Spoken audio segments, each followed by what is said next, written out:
mengumpulkan 23 poin dari 10 pertandingan. Madura United kian kokoh di puncak klasemen sementara Liga Indonesia. Mereka membuka liga dengan kemenangan dahsyat 8 gol tanpa balas kala menjamu Barito Putra, mengalahkan Persib Bandung di Gelora Bandung Lautan Api dengan skor 1-3. Dan baru sekali kalah dari tim promosi tahun lalu, Persis Solo dengan skor tipis 1-0. Padahal Madura United tak begitu banyak berubah dari musim lalu.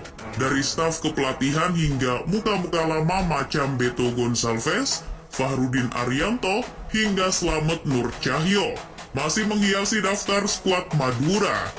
Lantas, apa yang membuat klub jelmaan dari Pelita Jaya ini tampil dominan di awal musim Liga Indonesia?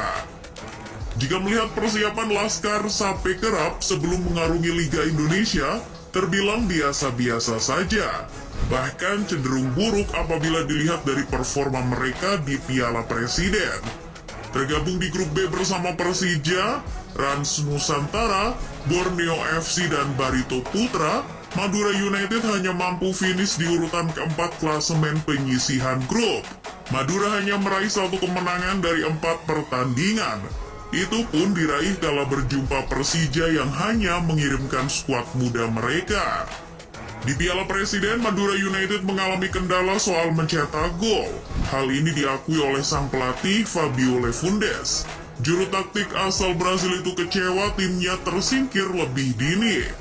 Ia merasa timnya tak dinaungi Dewi Fortuna sepanjang turnamen, lantaran setiap peluang yang mereka ciptakan selalu mentah di depan gawang. Contohnya saja saat laga melawan Barito Putra di pertandingan ketiga penyisihan grup B. Secara statistik, Madura berhasil melayangkan 19 tembakan, dengan 9 diantaranya mengarah tepat ke gawang. Sayangnya hanya 1 gol yang berhasil mereka dapatkan dari aksi Selwan Al-Jaberi. Namun paceklik di Piala Presiden bak angin lalu apabila melihat performa Madura United awal musim ini. Hingga pekan ke-10, Laskar Sape Kerap jadi sorotan karena mampu tampil konsisten sehingga menguasai puncak klasemen liga dengan torehan 23 poin. Salah satu kunci sukses Madura United di awal musim Liga Indonesia adalah kepercayaan manajemen kepada para staf kepelatihan. Manajemen Madura membuat keputusan tepat saat meneruskan kerjasama dengan pelatih Fabio Lefundes. Tetapi keputusan penting lain yang mereka buat adalah memberikan kesempatan bagi pria asal Brazil itu membangun sendiri skuad yang ia inginkan. Madura United memang jadi salah satu tim yang tak banyak melakukan perubahan dengan skuadnya. Bahkan pelatih dan jajarannya dari musim 2021 juga masih dipertahankan. Hal ini membuat stabilitas tim terjaga dan para pemain sudah tidak perlu melakukan adaptasi lagi. Manajemen tak keberatan saat Fabio menyingkirkan pemain-pemain yang dirasa sudah tak dibutuhkan. Manajemen bahkan mempersilahkan Fabio untuk terjun langsung dalam bursa transfer. Tetapi kebebasan itu sempat dipertanyakan oleh para supporter. Apalagi jika mengingat performa tim kesayangannya tersebut tak mampu melenggang dari fase grup Piala Presiden 2022. Namun Fabio berhasil menjawab keraguan para fans. Pembelian pemain di bursa transfer awal musim lalu terbilang tepat dengan apa yang dibutuhkan skuad Madura saat ini. Contohnya saja dalam pemilihan pemain asing, Fabio mendatangkan pemain-pemain Brazil berpengalaman seperti Pedro Henrique yang pernah bermain di Korea, lalu ada bek tangguh Kleberson dari klub kasta kedua Liga Brazil, Ituano, Hugo Gomez, mantan pemain Flamengo, dan yang terakhir ada Lulinya, sayap kiri jebolan Corinthians. Meski sebagian besar pemain asing yang dipilih Fabio baru mencicipi sepak bola Indonesia, mereka bisa beradaptasi.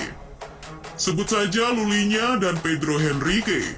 Keduanya membangun koneksi yang apik dengan pemain Indonesia yang juga memiliki darah Brazil, Beto Gonçalves. Mereka membentuk trio yang solid dan menjadi tulang punggung Madura dalam urusan mencetak gol. Dengan Lulinya masih menjadi pencetak gol terbanyak klub dengan torehan 6 gol. Selain di lini depan, Brazil Connection juga tercipta di staf kepelatihan. Manajemen tak hanya memberikan kepercayaan bagi Lefundes dalam memilih sendiri pemainnya, ia juga mendapatkan kebebasan untuk memutuskan deretan asisten pelatih yang mendampinginya. Claudio Luzardi sebagai interpreter dan Osvaldo Leza diplot sebagai pelatih fisik Madura United. Fabio lantas memanggil Marcelo Araujo sebagai fisioterapis dan Italo Resende sebagai tim analis pertandingan. Untuk melengkapi staf kepelatihan, hanya pelatih kiper Valdir Bardi yang didatangkan bukan dari Brazil.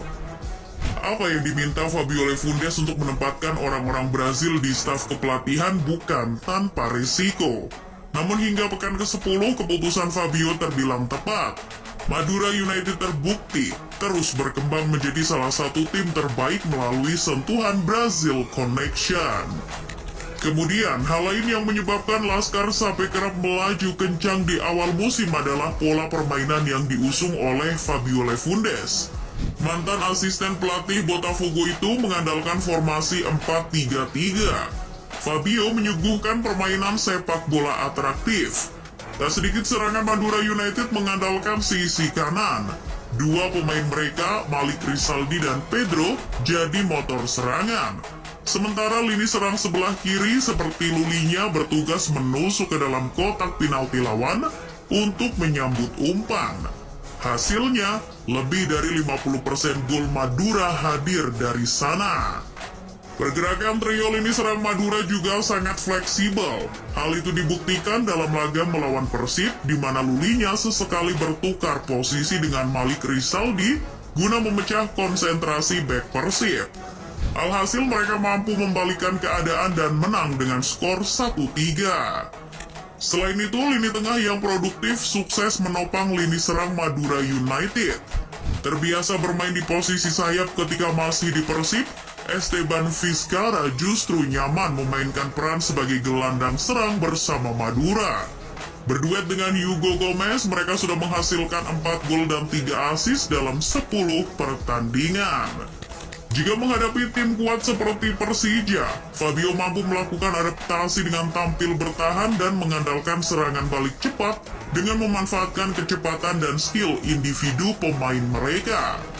Duplikat formasi yang dilakukan Madura ketika menghadapi Persija berjalan efektif untuk meredam agresivitas lini depan Macan Kemayoran.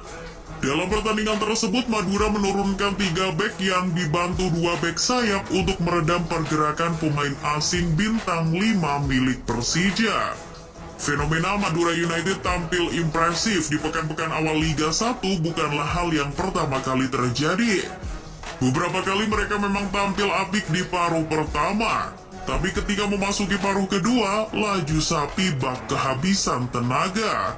Namun jika mereka mampu tampil konsisten hingga akhir musim, bukan sebuah kemustahilan Liga Indonesia bakal melahirkan juara baru.